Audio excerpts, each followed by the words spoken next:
Well,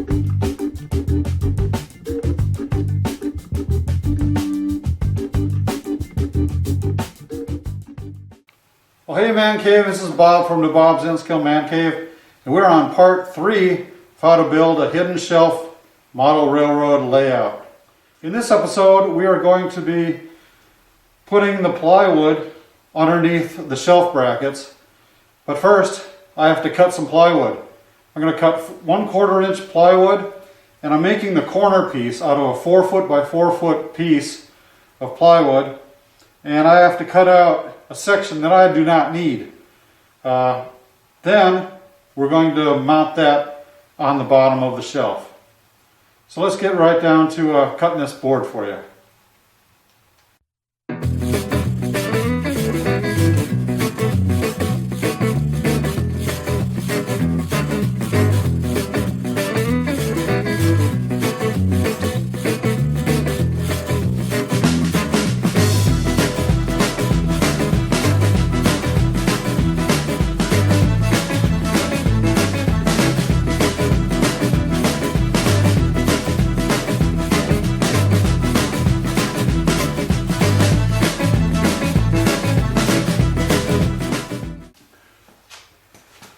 Well, there you have it, kids.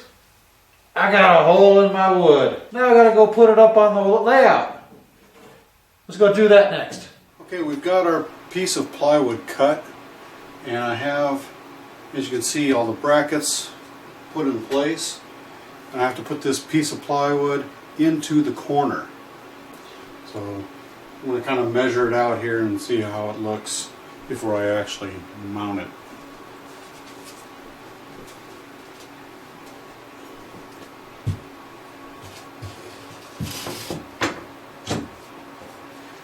Now obviously this will not go on top of these shelving brackets, they're going to go underneath, which means I have to mount them underneath this piece of 2x4 all around the edge, and then hang them from the front right up here with some 3-inch bolts. And it looks like it's going to fit just fine. So, time to put it on, see how it looks. Well, I realize that I really can't get into put this on right at the moment because I have my computer monitors in the way. I can't really work around that very easily. So I'm going to have to take all that stuff off the table just to get up on there and screw things on underneath. So, bear with me, it's going to take a little bit of time, but I'll be back as soon as possible. It could be even tomorrow. ManCavian President's got to do what he's got to do to get it done, you know. So, be right back. Promise. Okay, I'm back. I haven't quite cleaned off the table yet, but I'm going to drill some pilot holes for some screws along the edges, so that I have a hole all ready to screw into the 2x4 that's already mounted on the wall. So I'm going to drill some pilot holes. I'm measuring in 3/4 of an inch from the edge, which is halfway down the width of a 2x4.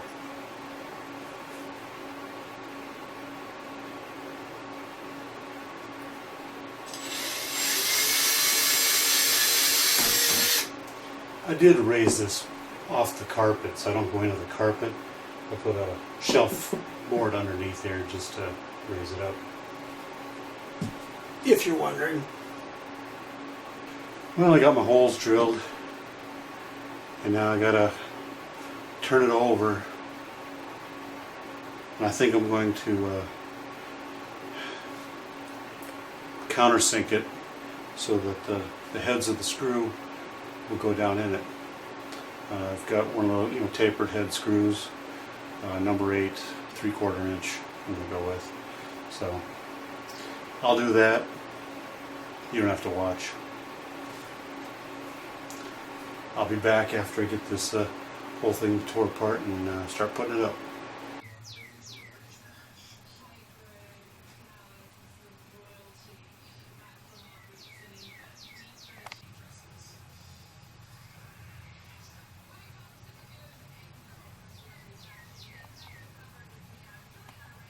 Okay, I've screwed the bottom board onto the 2x4s.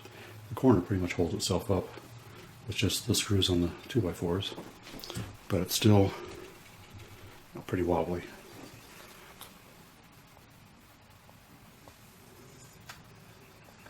So next I'm going to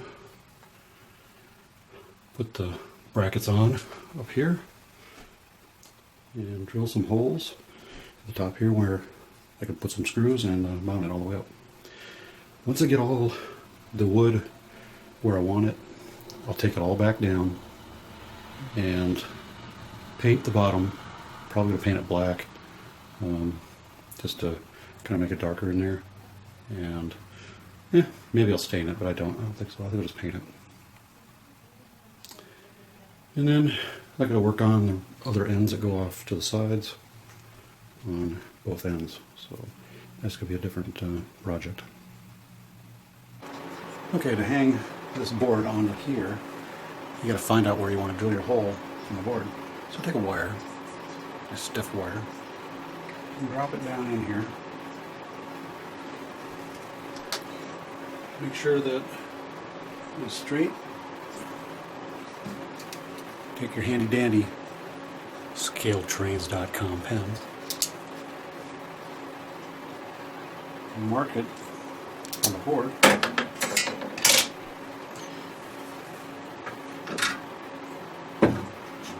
And then just drill your hole. This is a 3/16 inch bit. Just perfect size for a number 10 sheet metal screw bolt.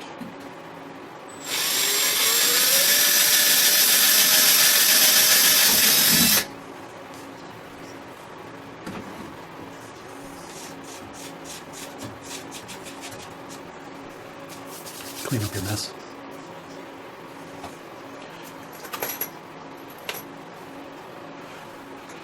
Take your number 10 3-inch long round head bolt.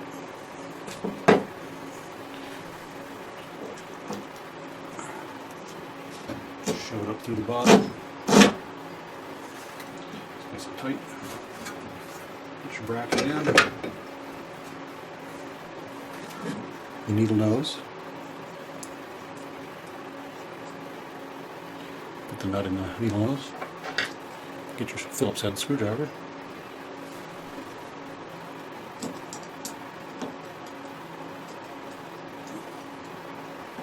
Put it on the screw. Line it in the hole. Turn your screwdriver.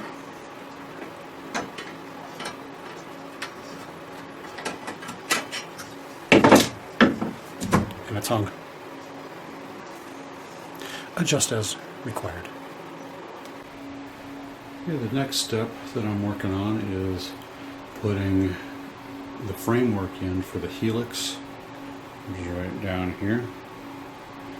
And I'm mounting a board 2x4 on the wall.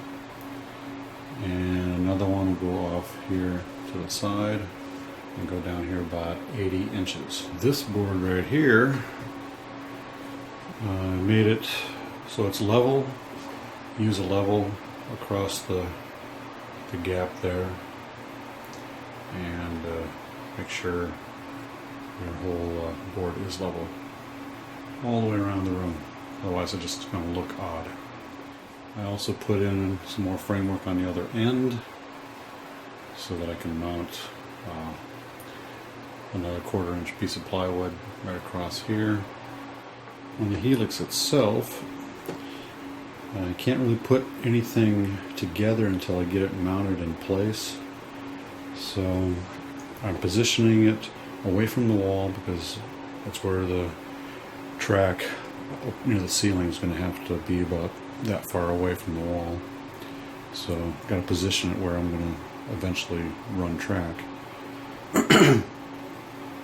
So I'm going to mount 2 sides to the corner, and I'll have one leg out here in the front, probably a 2x4, and that should be enough stability for that whole helix.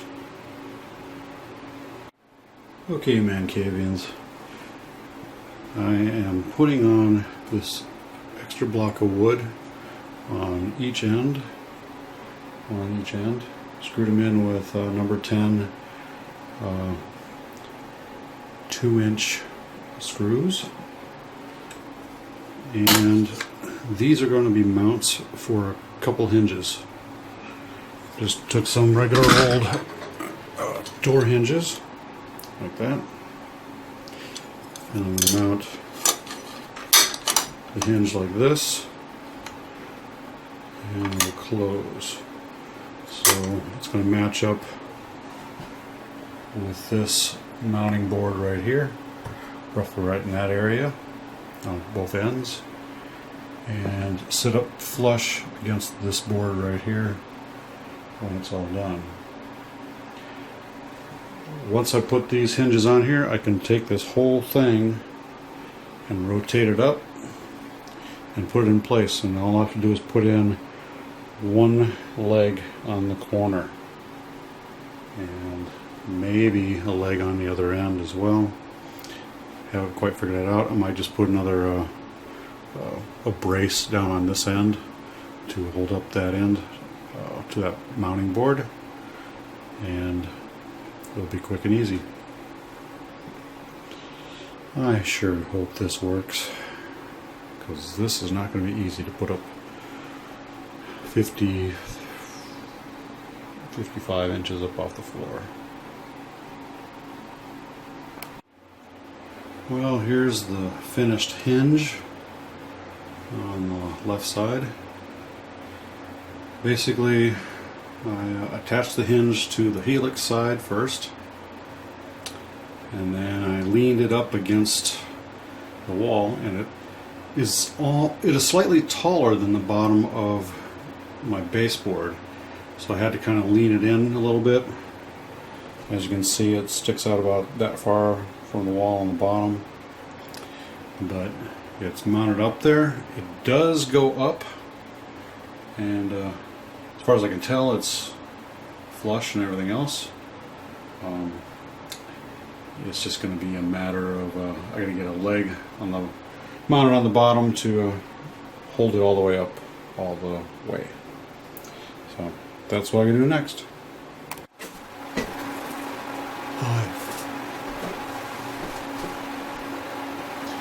Okay, this helix is going to be raised up and placed in place, or at least temporarily until I figure out how to mount it.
Voila!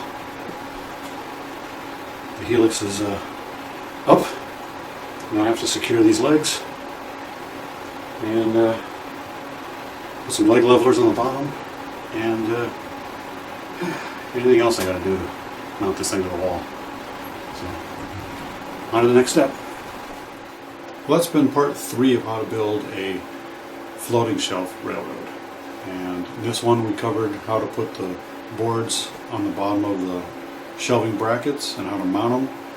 And I also showed you how I put up this helix with a hinge and getting it all braced up, getting ready for the next phase. The next video, part 4, will cover putting in the foam, making my road bed and my baseboard come to life. All the little trials and tribulations of cutting the foam and making it fit, and all those little things, we'll kind of cover that in part 4. So if you like what you saw here today, subscribe. You get notified about part 4 and part 5 and who knows, part 6, I don't know yet. But if you like what you saw, go ahead and subscribe. And see all my other videos. Also, check out the links down here in the comment section. There's a link to my Facebook page, my Google Plus page, and my Twitter account. So you can keep apprised and updated on any changes and comments that I may make. So, as always, happy model railroading, and stay off the tracks.